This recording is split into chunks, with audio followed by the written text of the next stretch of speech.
All right, let's start with offense, Jesse. I'll turn it over to you. Let's get your letter grading here. I think you're going to be more generous than me, but let's start with the offensive side of the ball. You think so? Yeah, I do. What do you got? All right. Offense, I'm going C. Oh, okay. We're identical. Which it feels like they should be an F, but when you look into the numbers, they're actually like, they're just average. Yes, they are. They're an average offense. Like they're 5th in hits, 6th in average, which is good, 25th in strikeouts, which is kind of ridiculous when you watch this team.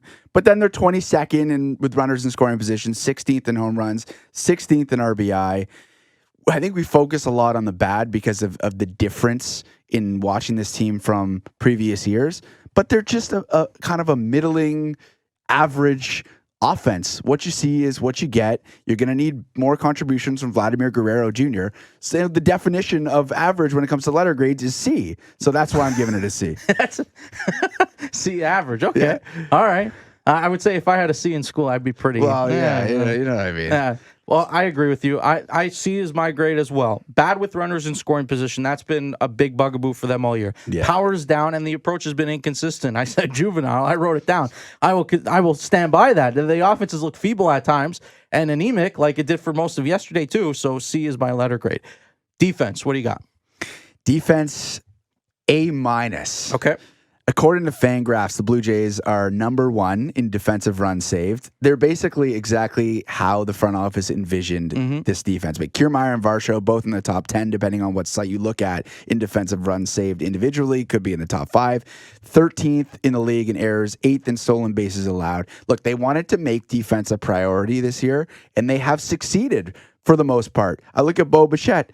Even he is getting better at shortstop. So there have been improvements from what you had as holdovers from previous years, but also the guys that you brought over have done a lot to stabilize the offense, and I think that's a real good thing moving forward for the Toronto Blue Jays. The defense has been great. I agree completely. I gave him a B+.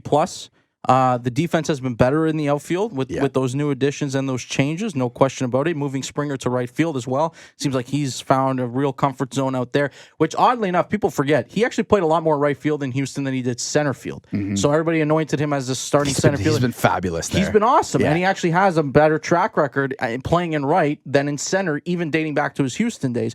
So I couldn't agree more. The infield, I mean, when you go look from left to right, I mean, Vladdy's made himself a Gold Glove caliber first baseman, coming off the Gold Glove last year. I didn't even say Chapman. Right, Chapman on the 100%. And Chapman at the hot corner. He's been so good.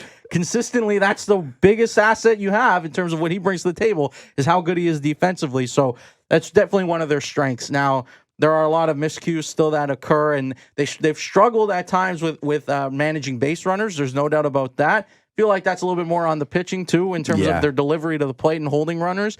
But aside from that, defensively, it's the changes that they made have paid dividends in that regard because they have been better.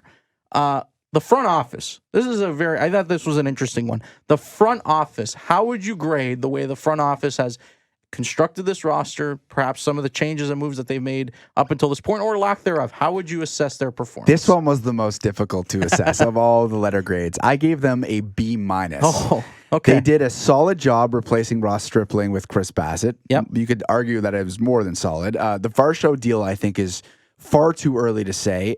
But he, like I said, with the defensive run saved, that is what they wanted from him. They just need him to contribute a little bit more with the bat. Obviously, Kevin Kiermaier, I think, has come in and stabilized things as well. The bullpen has been fantastic, which I think a lot of people prior to the season were on the front office about. And the front office said, hey, we think we have the horses. And so far, that has paid dividends as well. Now, here's where things go a little bit south for me. And the reason it's not any higher than a B- is because, as we talked about, the depth behind the Alek Manoah situation really, really got exposed. And the fact that they're 50 and 41 while dealing with their ace being down in the Florida Complex League is unbelievable. But you need to address the starting pitching moving forward because it's not something that's sustainable. At the same time, Fangraphs giving them 24th in farm system rankings means that there isn't that much there. And who's responsible for the farm system? It's the front office. So when I'm looking at the negatives, it's depth. It's the building up of the farm system, which I think has left a lot to be desired. And there have been high expectations from this team, and rightfully so. They're in a playoff spot. They've done a solid job, and solid to me is B-. Okay. Go for it. You were generous. Yeah, okay. A little bit more than I was. A C. Okay. The only thing I could the main thing I had was flawed roster construction. Flawed roster construction, too many holes up and down the lineup. So I asked you the question earlier, what are they missing? You said power. When I look at I'm like, so power is encompasses part of my answer. They don't have a true cleanup hitter. So they're missing a guy. Where are those 25 homers and 100 stakes coming from? They're not there right now. They're missing they're still missing swing and miss in the bullpen, and a true power arm that can be a legitimate 8th inning guy. Eric Swanson to me is nice as a 7th inning guy. Mm-hmm. He should not be your setup guy. I think you can make do with Jordan Romano as your closer. He's been awesome the last couple years. They thought Jimmy was the 8th inning guy. And that hasn't worked out. Clearly they thought wrong. Yeah. Because Jimmy has not been very good. And so I think but I even coming into the season, I still felt that way too about you're missing swing and miss. You're missing the power arms in the back end of your bullpen still, because we had Adam Simber and Trevor Richards and these guys that aren't exactly the most inspired. And you know what? In fact, even to some extent, Nate Pearson has come on to actually really buoy that bullpen. That's really helped. Really helped them a lot, because he's been a reliable asset back there. Mm-hmm. And you know what? High leverage or not, depending, like he's been serviceable. So that's been a huge hit for them. But to me, it goes back to looking at the lineup. There are too many holes. When Brandon Belt is hitting 3rd in your order, all due respect to Ross Atkins and Mark Shapiro, you're not winning anything. Let me ask you a question. Did you think the roster construction was as flawed as you think it is right now coming into the season? Yeah, I had Did you? Major concerns. Yeah. Major concerns about it because of the lack of offense and this natural assumption that these guys were just all of a sudden, a lot of these guys outside of, first off, there was a lot of weight being placed on Bo, Vlad, and George Springer, mm-hmm. right? Those 3 guys saying, well, if they play up to their capabilities, they'll be fine to carry the offense, right? But that being said, when you put so much pressure on 3 guys to perform and there's 9 guys in your lineup, it then makes it easier for the opposing team to also lock in on those 3 guys. They have no protection for Vlad. And that's part of, I think, the issue is, yeah, he's had his struggles, but if you're not supplying him with the appropriate protection and insulating him correctly, how is he going to get pitches that he can hit? How can he take advantage of situations where he's got runners on base? With Vladdy, it's not even about the average or anything for me. It's not even about what the production is. It's when the production comes.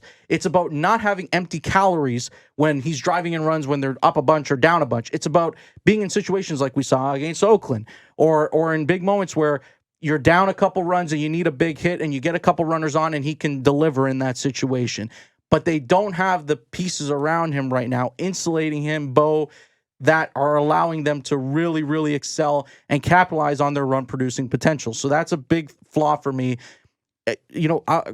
Kevin Barker said it last year. Alejandro Kirk was their cleanup hitter for most of the year last year. He said it very early on in the season. If Kirky is your cleanup hitter, you're not winning anything. Mm-hmm. And I still think that holds true today. If Brandon Belt's hitting 3rd in your lineup, you're not winning anything, whether he's 3rd or cleanup or whatever. Varsho hit cleanup on opening day. Like, everybody just had this natural assumption that he was going to go from being this 220 hitter with 20 home runs. He's on pace to do what he did last year for the most part. And all of a sudden, become this guy that's hitting 250, 260. Same thing with Matt Chapman. A career, 240, 250 hitter. All of a sudden, he's going to be this godsend offensively. It doesn't work that way. And in fact, he gave them a lot in April. But it just doesn't happen that way. That's why I had a lot of question marks coming in.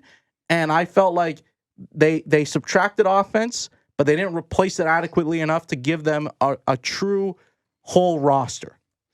I think that's fair. I think they probably were expecting more from Dalton Varsho specifically, because you look 27 home runs a year ago, which actually is more than Teoscar Hernandez had a year ago. So when you think about that, just what you're adding and what you're subtracting, you think you should get around the same production.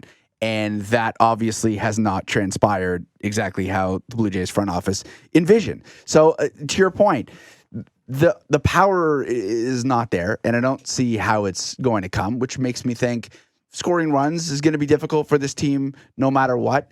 Runs are going to come at a premium, but it's about, can you paper over the offensive deficiencies with the pitching? And they have been able to do that so far, and that's why they're 50 and 41. Last one. We've gushed about the pitching a lot, so we'll skip the rotation and the bullpen. We'll just do one more here, because I think this is another polarizing one. John Schneider. Mm-hmm. what would you assess and what grade would you assign John Schneider for his first half in his first full season as the manager? Well, despite not knowing how many games they played, I rather like the job that John Schneider's done. I'm going to give him the same grade that I gave the front office, which is a B-. I enjoy how he's always positive, despite many fans, I think, clamoring for more honesty. The fact of the matter is we don't know what he says to the team.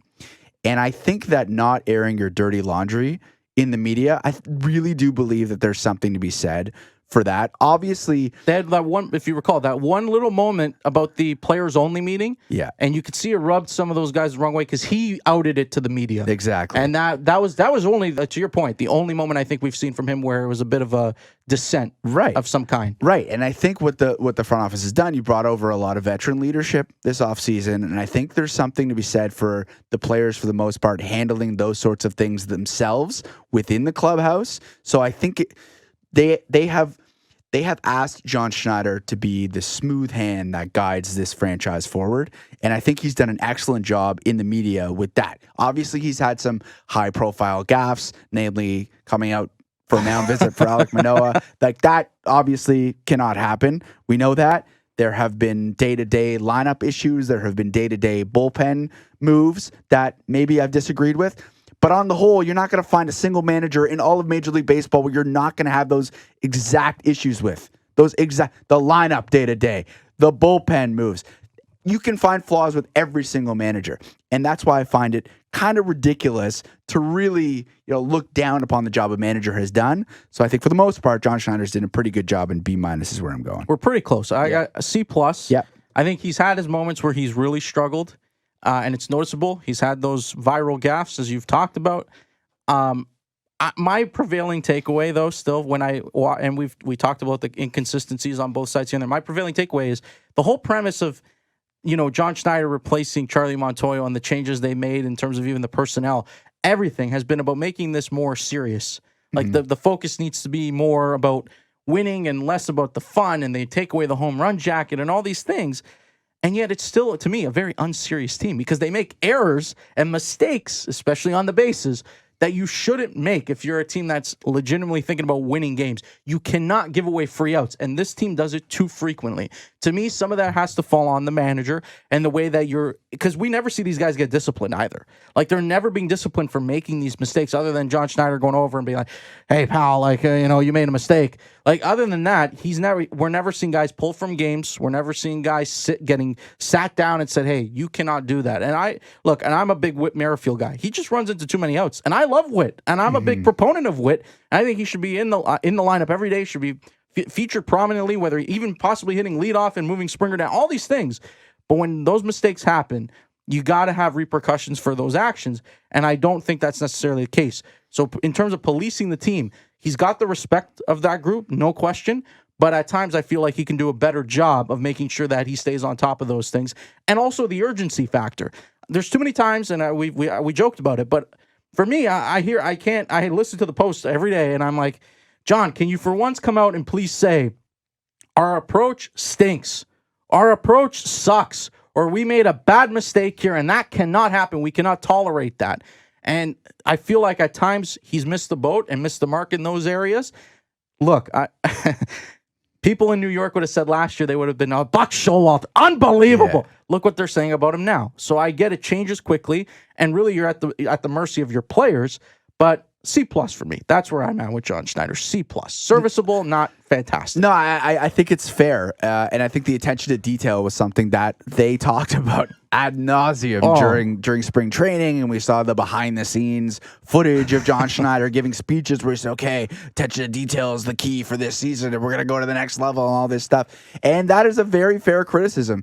I put more pressure on the players when it comes to actually executing, because there's no question if attention to detail was a focus during spring training, there's only so much that John Schneider can do. He's not the one playing. So that's why we put more responsibility on the players actually executing on the field. But to your point, you're right. Like, if that's what you're preaching and you're not following through on the field, there have to be some sort of repercussions. I'll go back to what I said earlier in the sense that we don't know what's being said off camera. There are plenty of cameras in the dugout, so I'm not sure from a manager perspective you want to just be reaming out your players in the dugout. Why not? It'd be fun. Everybody's watching. It would be incredible entertainment, and we have seen it in the past.